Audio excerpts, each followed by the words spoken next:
ran into Clay from Love Is Blind at my college bar. He did not get engaged, bro. Like I met him. Like.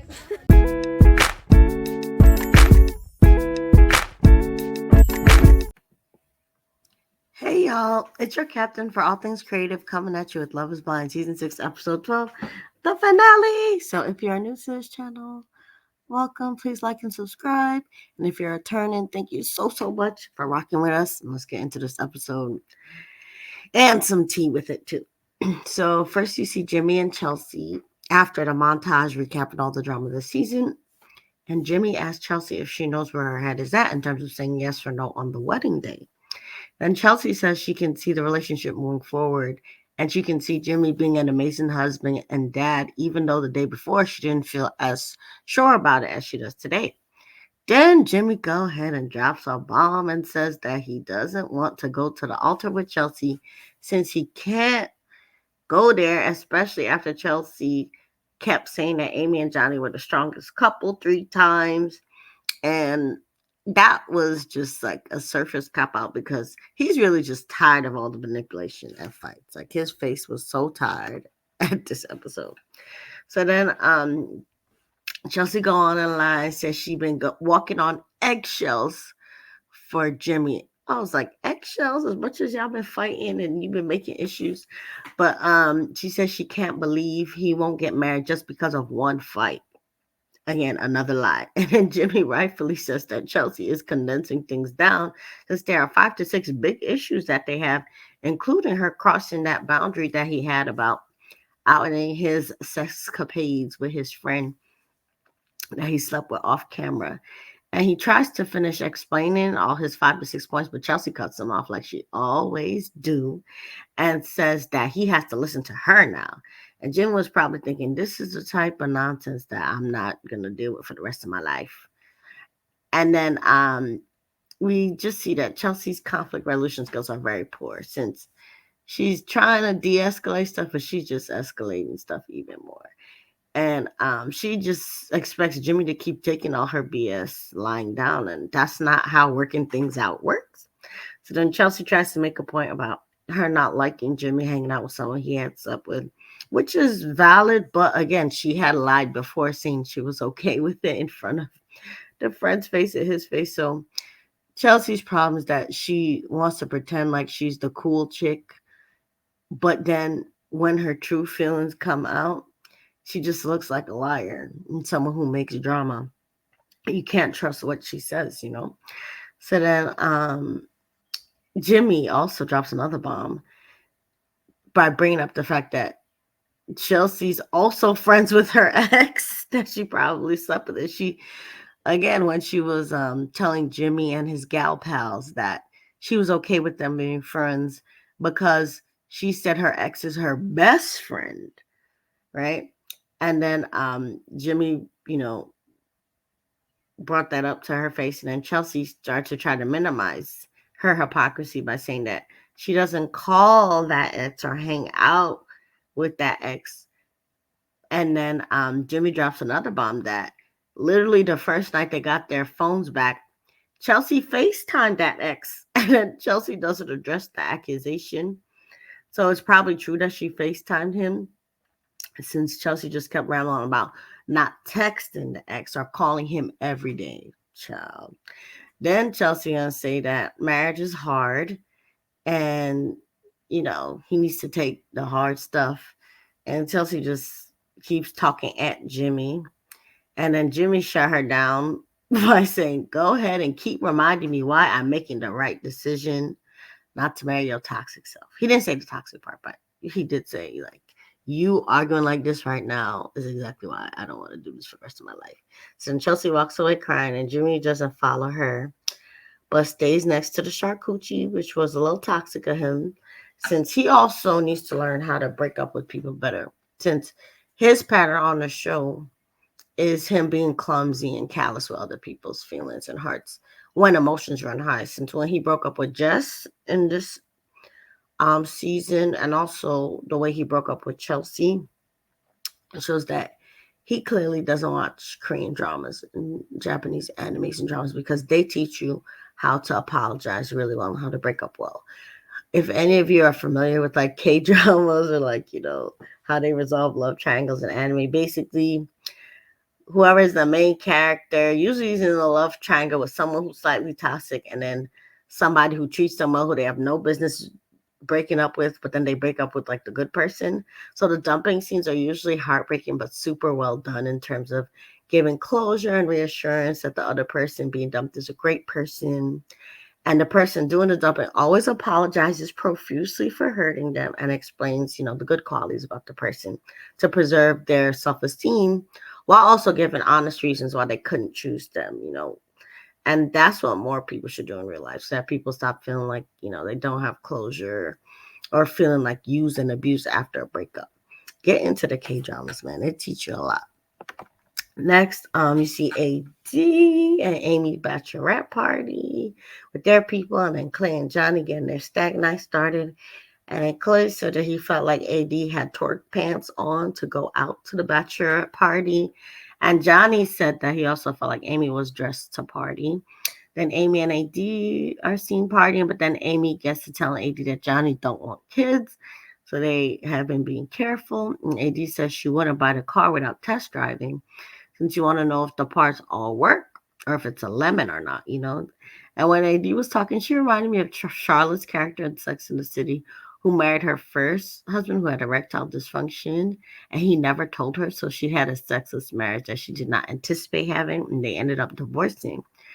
But on the other hand, waiting until marriage and abstaining until you're ready to procreate, like Amy and Johnny are doing, is encouraged by the church. So I highly suspect that them two are Catholic, since they also don't know very much about contraception. But, both AD's side and Amy's side are valid. Then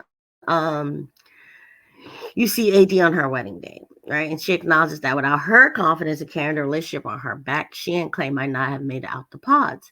And she has definitely set the tone of their relationship and led them to be able to grow together, even within the time constraints of the short process. Since AD is super emotionally intelligent and empathetic, honestly, she's been the best bride this season for me, since you could even get Matthew's strange self to open up and show his good side in the pod. Next, we see Clay saying that he's in love with AD and ready to ride with her till the wheels fall off.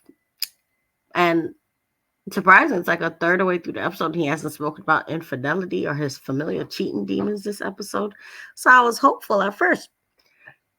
Next, we see AD's mom in a top hat looking really more like New York's mom. Shout out to Tate's Tate, because that's where I first saw it, and I was like, yeah, she does look like New York's mom. And then she was hyping up Clay's mom and his family, and I love how positive AD's mom is. And she says she was touched by how positively Clay's mom spoke about AD. So that's the mother-in-law she would have chosen for AD if she could ever choose. And then Clay's friends say that they can see that he opened up more, and that um, them two could, really go the distance. And one of his friends actually uses a track relay analogy about AD being the one to start the race, but Clay could end up being the anchor who finishes the race strong. And I felt that in my little runner's heart. AD's mom gives her a jade necklace that has been passed down amongst the women in her family. And then the part of the episode I was shooketh about was us finally seeing Clay Suave cheating daddy. And then the dad talks about his track greatness and running seriously against Clay, not letting him win at first, but watching Clay work up to beating him fair and square. And then Clay's dad talked about his dad not necessarily being always there for him, but how he remembers his mom or Clay's grandmother telling him to be good to his wife and kids. But for him, being good to his kids is the thing that came the easiest to him. Then after, getting almost a third of the way through the episode without mentioning cheating, Clay does bring up his infidelity vacation with his dad in his confessional, saying that he wanted to ask his dad whether or not he loved his mom even though he cheated. But ultimately, the dads end up fast talking and giving Clay a speech using sports analogy like, the race is for the one who thinks he can win, and you got to be all in because you want to win the prize. You got to rise, stuff like that. So from what the editors and producers show us, Clay didn't ask his dad about the infidelity, but they hug it out. You can tell that Clay looks up to his dad so he could benefit from therapy to process how the dad could be a loving father but a low down husband, to the point that he involved his child in cheating. Next, we see AD wearing the necklace that Clay got her. And I was like, where's the jade necklace that your mama gave you? But I wonder if she tucked it in somewhere else or she was saving it for the reception or what. But then AD, was just saying that she's glad that she and Clay are willing to fight with and for one another. Then Clay and his mom walk arm in arm after the guests sit down, and he says that he always was her mama's boy. And she explains that, she's wearing grandma's ring so that his ancestor is a silent partner in the ceremony. And then the mom tells him that he's going to get emotional seeing AD walk down the aisle. So embrace it all. And they start thanking Jesus and going down the aisle together. Then AD's mom starts crying first, and then Clay's mom and sister get to whispering that Clay looks nervous. They know him and they see he about to be on BS. And then you see AD getting emotional walking down the aisle. And I started to get teary for her. And then when I heard Clay say, okay, body, then I chuckled because that is such a black compliment. I cackled. But that's neither here nor there. Then we see Clay's mom crying, and the pastor goes on with the ceremony and his vows. Clay say that they're a team and he thanks her for her patience. And then AD tries to speak life into Clay and her vows and say that she will be his biggest fan and his cheerleaders, and she thinks in him that he don't see. And clearly he still don't see them in himself, because all the scriptures that they read, the Proverbs 3:5, didn't help Clay have faith.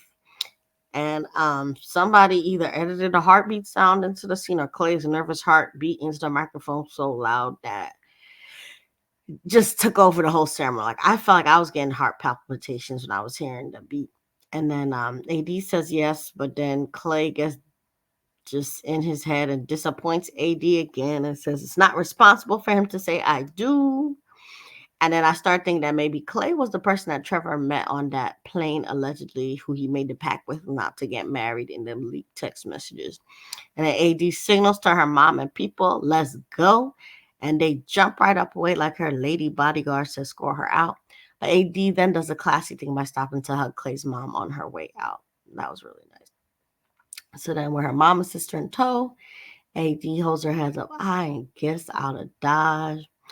Clay's mom and dad come to Clay's side to try to, talk to him about standing on his decision. And what pissed me off is when Clay asks that if he should go see AD, and then the dad tells him that he should, since he doesn't want to seem indifferent. And I was like, yeah, Clay is going to be just like his daddy. He's really trying to be the daddy 2.0. And, Clay also shows that he needs guidance constantly, like whether it's asking his dad what to do, asking his mom, to weigh in when they was arguing in front of family. And even in front of AD, he would always act like a kid from since when they first met in person, and he put his head on her shoulder. So I think he doesn't see himself as a husband yet, since he's still that confused little boy going on infidelity trips with his dad. And it's just sad how his father just exposed his son to sin like that. The Bible says the sins of the father visits, the next generation and the next generation. And in this case, Clay's dad literally invited him to the sin to see, and it's hard for even grown women to process when their spouses cheat, much less a little kid trying to process why his dad is cheating on his mom in front of him and keeping the secret. It's too much for his little brain to process. So I think he's definitely in a state of like arrested development over it. So then he says that the reasons why he didn't get married in his little confessional times, that he didn't understand AD's finances, and marriage is like a business, decision at first, which is true. And then he also says he didn't see himself as a husband when he looked in the mirror, and that he wasn't deeply in love, right? And to be fair to Clay, he did warn AD all along that he wasn't ready and that he might cheat on her the whole process. So then Clay goes to AD. He breaks up with her, fairly well, actually, better than Jimmy, and tells her that she's a perfect girl, but he's not ready, and that he's sorry. And again, this is a type of apology that's like, remind me of the Korean drama apologies. And Jimmy should have done this for Chelsea, something like that, to reassure her and apologize, but that did not happen. And then Clayton says that, seeing AD sad, it's breaking his heart, and he will go to therapy, and that she will have to run from him since he's not going to, be a stranger to her. And the mom presses Clay's father outside and makes him see that Clay's messed up because of him. And, Clay's Bob tells the father that he saw things he shouldn't have seen very young. So he's scared about marriage and what that means and if it's serious or not, and she tells Clay's dad that he needs to apologize to Clay. And she says that she learned things that she didn't even know about that hurt her. And then I was like, oh, so she did hear about the infidelity trips finally. And she was classy to tell Clay's dad that, they're not divorced anymore, so they don't have to talk about it between the two of them, but he needs to talk to his son and he has to help Clay break the cycle. I was like, go ahead, Clay mama. And Clay then asks AD if he had to leave her, and she says yes. Then AD breaks my heart by saying in her confessional that she always feels like she's not enough, that she always carries a relationship on her back, and she's not going to beg Clay to pick her, so she's done. And I was like, yes, girl, be done, and you are enough, and you're going to find somebody. Next, you see Johnny with his friends, and they talk about not having an oops baby and planning so that they set themselves up to be able to recover from random hard times and financial ruin. And he's just definitely got a lot of anxiety and fears about the future. Then we see Amy getting her makeup done professionally for the first time all season. And I really love that for her since she's a beautiful person.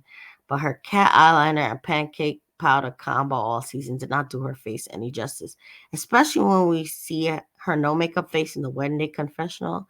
And she was stunning without makeup. I thought she should have went barefaced all season actually, since her complexion is so much better and it's really clear than whatever she be put on her face in the day. And she looked better without any makeup at all. But I'm no JP. Shout out to season 5. Since I love makeup myself, but I myself needed to take makeup classes with a professional when I saw what foolishness I used to do. And I figured out what products and shades work best for me. Because makeup is a double-edged sword. The same products that can make you look like Megan Fox and Chelsea can also make people look like Pennywise and Freddy Krueger, right? And that's not to say that Amy looked like Pennywise or Freddy Krueger, but Amy is definitely a case of like her daily makeup not truly matching her hands and her beautiful features at all. Because again, her bare face was the most stunning, but then her wedding makeup looked nice too. Anyway, the next scene that stood out to me was Amy and her dad, since Amy's dad is so loving and she got teary listening to him. Next, you see Johnny and his mom holding hands and getting ready to walk down the aisle. Then you see Amy's younger brother and dad walking her down the aisle. They're all crying, which made me cry. Since I remember Amy saying how her brother's on the spectrum, and while he was crying, Amy was reassuring him that Johnny was her person. And I remember in the pod, she had made sure that Johnny would be down to help take care of her brother as a guardian in the future, and he agreed. So then the vows were beautiful since they start off by having a moment of remembrance for their deceased loved ones. And when it got to the part where they both had to say yes or no, they both said I do. And I cheered for them since that TMZ story about Johnny and Jess being at the airport together really had me side-eyeing Johnny. So even though, I don't do it often, I did listen to Deep D and Natalie's podcast, I think it's Out of the Pods, about the season 6 Love is Blind tea. And they explained that for the reunion, Netflix makes random pairs fly together to keep the ending of the season a secret. So Deep D says she also went to the airport with, someone who wasn't her fiance or spouse. So that's the most optimistic explanation for why Jess and Johnny were at the airport together. Although Jess did go on, I think Nick Vile's podcast says she is dating someone from season 6, but she didn't say who. So I need to see who it is that Jess snatched up from the cast. And the most optimistic explanation for why Jess and Johnny were at the airport together is because Netflix was trying to confuse us. But the other negative explanation is that Johnny and Amy are no longer together and that he is with Jess. So I guess we have to wait until the reunion or whenever they're allowed to speak again. And then we see AD saying that she will not be with Clay anymore since her love had been blind and he needs someone else to choose him now. So she's not choosing him no more. And more tea about Clay came out as you saw in the intro. On social media, there was a post by a young Asian woman who said she's seen Clay down to a college bar recently, and he was trying to holler at her and her friends, so they knew he was not married or engaged. And this girl took a picture of him, which was part of her post to solidify her receipts. So it seems like AD was not Clay's preference all along, even though she had the lips and butt and shape that he said he needed in the pods. It seems like he may prefer those attributes on Asian women, allegedly, if this story about him down to the college bar hollering at the Asian girl and her friend is true. And regardless, Clay would benefit from therapy, and AD probably has a lot of way better people in her DMs now, since she would make a great partner to anyone. And I need to see this reunion where all of them will meet again, especially to see who Jess is with now and if Johnny and Amy stay together. So, like, subscribe, all that good stuff. Say how you felt about the episode and what are your reunion predictions. And remember, you're the master of your fate and the captain of your soul. Thanks for watching. Bye.